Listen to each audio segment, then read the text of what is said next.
सर्वशक्तिमान स्वरूप का स्मरण रखते हुए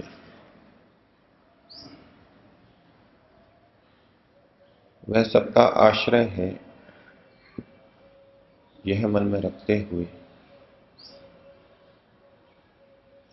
3 बार ओम का उच्चारण करेंगे। श्वास भरें।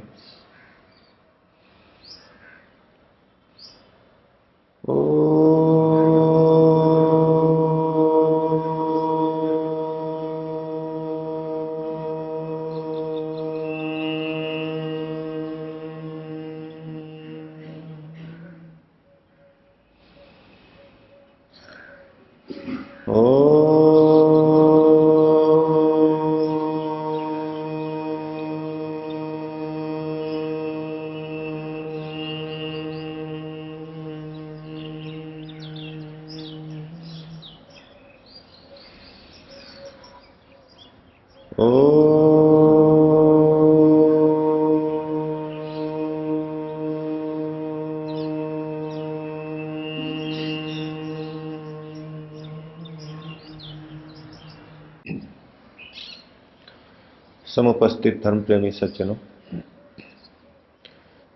केनोपनिषद के ऋषि ने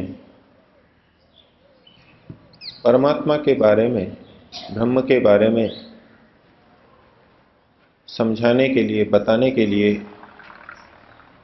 एक आख्यान दिया कि परमात्मा की विजय को देवताओं ने अपनी विजय समझ लिया, परमात्मा की महिमा को अपनी महिमा समझ लिया, और जब उनके इस अहंकार को, गर्व को परमात्मा ने देखा तो वो यक्ष के रूप में देवताओं के सामने आए। यक्ष को देख करके देवता पहचान नहीं पाए कि ये ब्रह्म है। देवताओं ने चर्चा की और अग्नि को सबसे पहले भेजा कि इस यक्ष को जान करके आओ।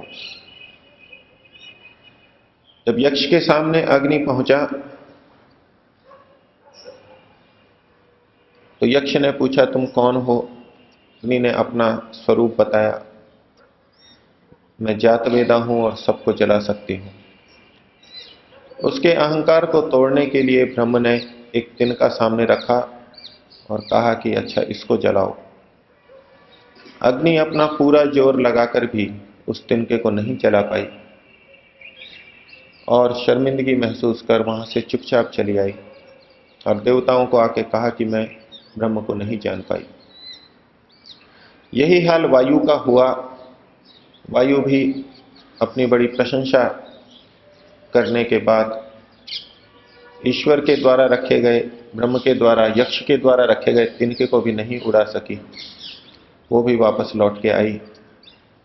और तीसरी बार जब इंद्र को भेजा देवताओं ने यक्ष का पता लगा के आओ, तो जैसे ही इंद्र पहुंचा तो यक्ष वहां से विलुप्त हो गया, वहां से चला गया। आगे की कथा में ऋषि कहते हैं कि वहां फिर इंद्र को उमा नाम की सुंदर आभूषणों से युक्त हिरण्मयी स्त्री दिखाई दी, अर्थात बुद्धि दिखाई दी। और फिर उस बुद्धि ने इंद्र को बताया कि ये कौन है। ऋषि इस कथा से यह संकेत देना चाहते हैं कि यदि हम सीधे यक्ष को, ईश्वर को जानने का प्रयास करेंगे, बुद्धि की उपेक्षा करके बुद्धि को एक तरफ रखकर, तो हम ब्रह्म को नहीं जान पाएंगे। बुद्धि को एक तरफ रख करके परमात्मा को पाने का प्रयास बड़े व्यापक तौर पे आज भी चल रहा है। और इस बुद्धि को परे रखने के कारण ही, ये उपदेश देने के कारण कि धर्म के क्षेत्र में, अध्यात्म के क्षेत्र में बुद्धि का काम नहीं है, ये तो बुद्धि से आगे की चीज है। निश्चित रूप से ये बुद्धि से भी आगे की चीज है, लेकिन इसका प्रारंभ तो बुद्धि से ही होता है और बहुत दूरी तक ये बुद्धि ही हमको लेकर के जाती है। और इस बुद्धि को परे रखने के कारण ही समाज का बुद्धिजीवी वर्ग, वैज्ञानिक वर्ग, पठित वर्ग इन बुद्धि रहित धर्मों से, अध्यात्म से अपने को थोड़ा पृथक रखने लगा। तो ऋषि का संकेत था कि यक्ष को यदि देखना है, ब्रह्म को यदि जानना है, साक्षात्कार करना है, तो उमा की, ऋतंभरा प्रज्ञा की, वेद माता की सहायता लेनी पड़ेगी। और जब उमा से प्रश्न पूछा कि ये कौन है, सा ब्रह्मेति होवाच, उस उमा ने कहा कि ये ब्रह्म है। जानकारी देने के बाद में छोटा सा उपदेश भी दिया। कहा कि ब्रह्मणा व एतत् विजय महीयत्वम, इस ब्रह्म की विजय में ही यश को प्राप्त करो, महानता को प्राप्त करो। ब्रह्म की विजय में ही अपनी विजय समझो। इंद्र परमात्मा को, ब्रह्म को जानना चाहता है। बुद्धि उमा की सहायता ली है और बुद्धि ने सब कुछ विचार करके, सब कुछ देख करके कि सब इंद्रियों के पीछे, इंद्रियों की शक्ति के पीछे परमात्मा विद्यमान है, उसी की व्यवस्था से ये देवता, इंद्रियां कार्य कर पा रहे हैं। इन सबको जान करके कहा कि यही ब्रह्म है और छोटा सा उपदेश दिया, ब्रह्मणा व एतत् विजय महीयत्वम। कथा के प्रारंभ में ऋषि ने कहा था कि ये विजय, ये महानता तो ब्रह्म की है, उसी का यश फैल रहा है, लेकिन देवताओं ने अपना समझ लिया। तो ये बुद्धि फिर उनको बता रही है कि परमात्मा की ही ये विजय है और परमात्मा की विजय में ही अपनी विजय समझो, अपने कल्याण को समझो, अपनी महत्ता को समझो। ये छोटी सी पंक्ति में दिया गया उपदेश इस उपनिषद का सार है। विभिन्न बड़े बड़े कार्यों को व्यक्ति संपादित करता है और उसके बाद में उसका श्रेय वो अपने को देता है। जितना उसका श्रेय है उतना स्वीकार करने में आपत्ति नहीं है, लेकिन वो सारा श्रेय स्वयं का स्वीकार कर लेता है, स्वयं की महानता मानता है, जैसे कि मैंने ही ये सारा का सारा किया है।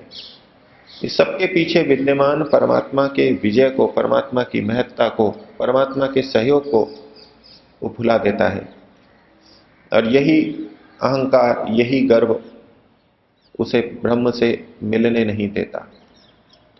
तो जब हमको ये पता लग गया ये ब्रह्म है, इन शक्तियों के पीछे विद्यमान, देवताओं के पीछे विद्यमान ब्रह्म है, तो भी उसका बोध इतने मात्र से नहीं होगा।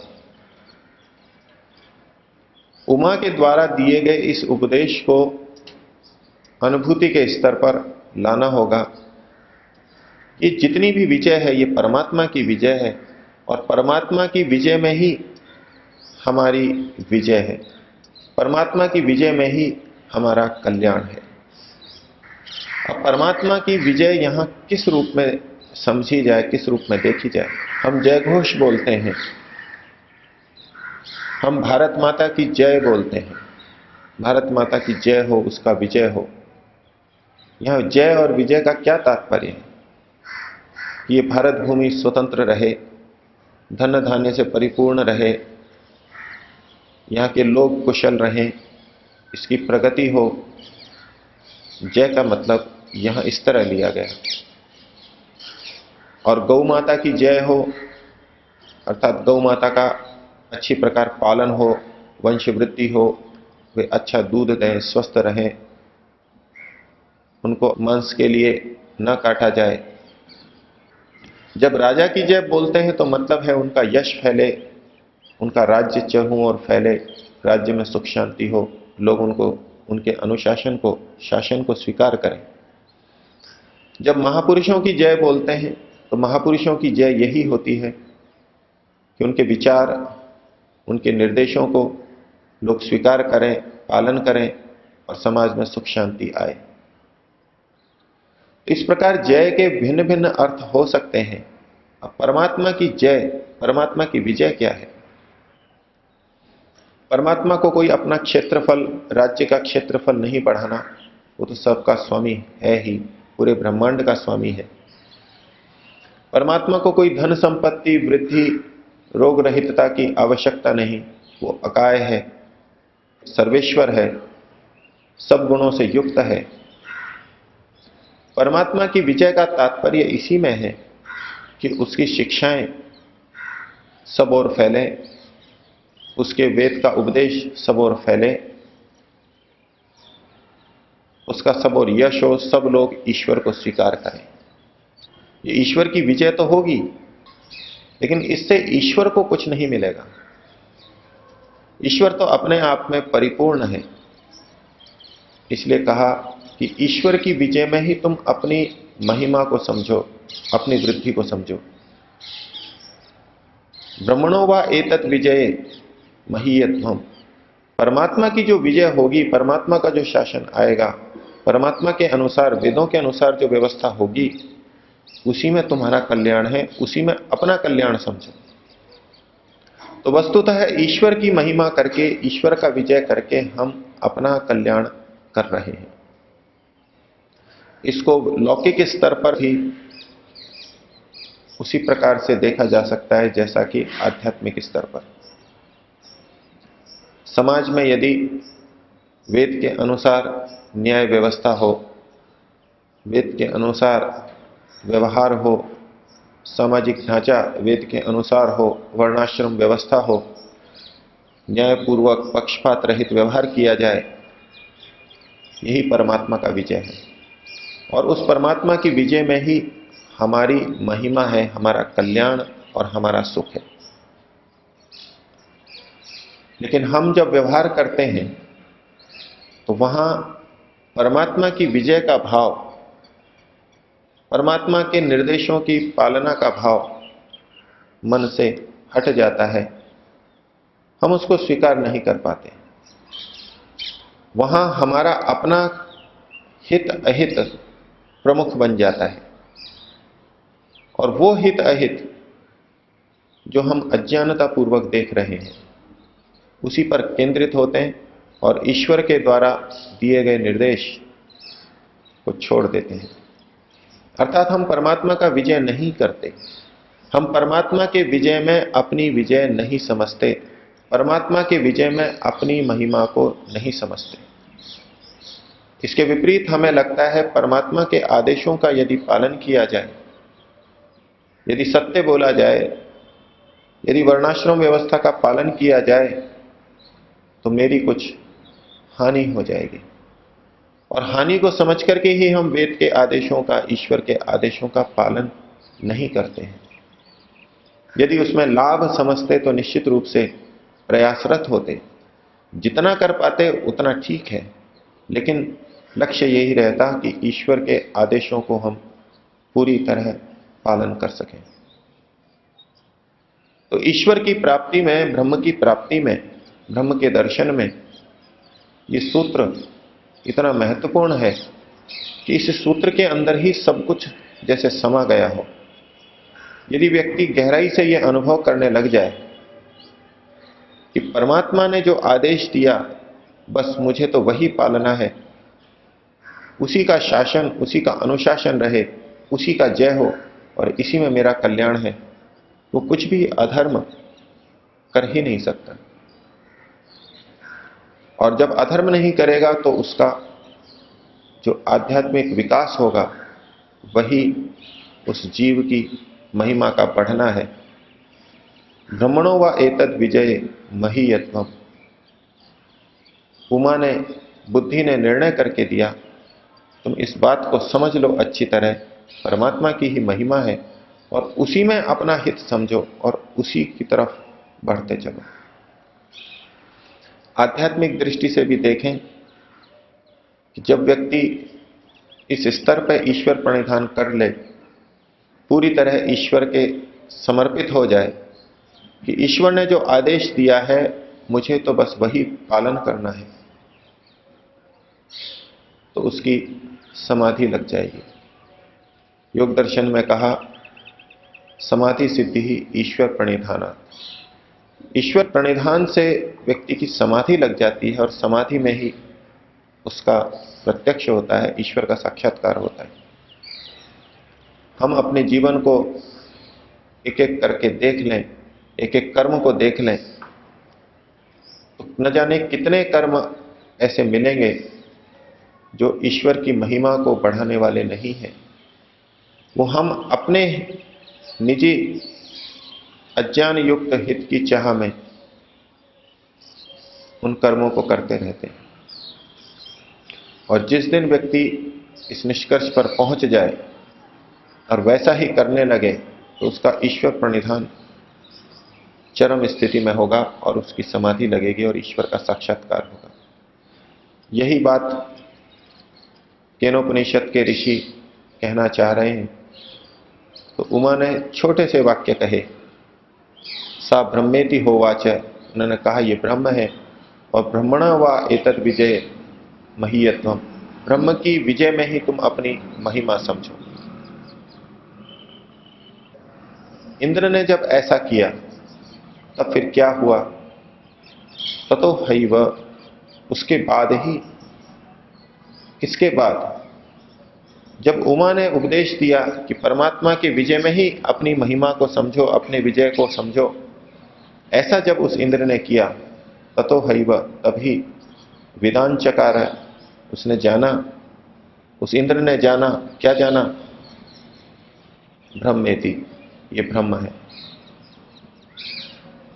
ये छोटे से वाक्य के अंदर पूरे अध्यात्म की प्रक्रिया इन्होंने कह दी। और जब इंद्र ने उस ब्रह्म को जान लिया तो उसकी महिमा बाकी सबसे बढ़ गई। उसने निकटता से देखा, निकटता से जाना। अग्नि और वायु ने भी ब्रह्म को कुछ जाना, उनकी भी महिमा बढ़ गई।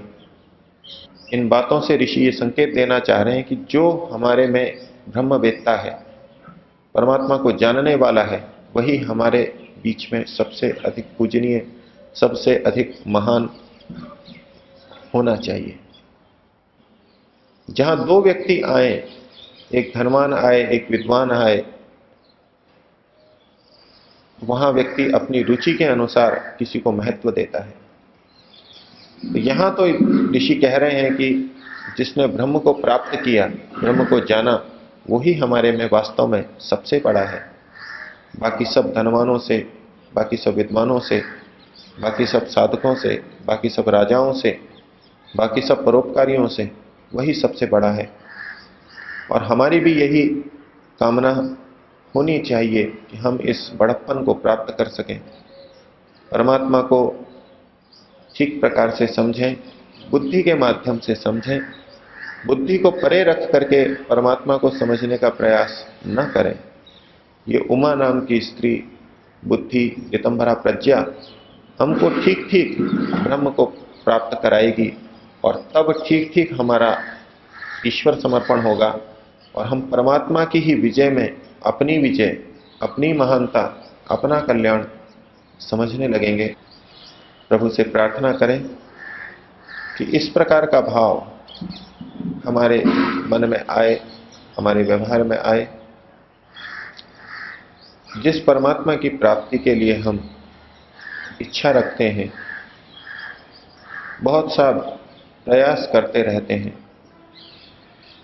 हम केनोपनिषद के ऋषि द्वारा दिए गए संकेत को, उससे संबंधित पुरुषार्थ को भी करके देखें।